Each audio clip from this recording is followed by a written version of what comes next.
Tonight, Los Angeles, the nation's largest county, taking a step back, requiring masks indoors, even for the vaccinated effective Sunday. Impacting 10 million people here and breaking with CDC guidance, it's a clear signal concern is growing over the highly contagious Delta variant.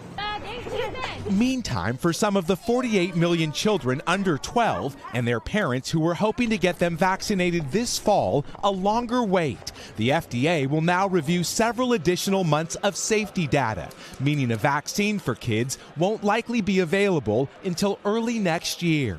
It makes it a very stressful time to be a parent, an educator, and a child. All schools should really have very strong contingency plans. What are the metrics by which we would go back to virtual learning? What will we do to keep children and staff safe? While more than 4 million children have contracted COVID, less than 2% have been hospitalized, and only a small fraction have died. But now our nation is bracing for a tidal wave of new infections as experts fear a new flood of COVID cases is just beginning to grip the country. We've exceeded last year's peak. While outbreaks were expected in unvaccinated pockets of the nation, 98 million are still not inoculated. 40 states are seeing a rise in infections. Tonight at Yankee Stadium, positive COVID tests have forced the game against the Red Sox to be postponed. The Delta variant, a serious risk.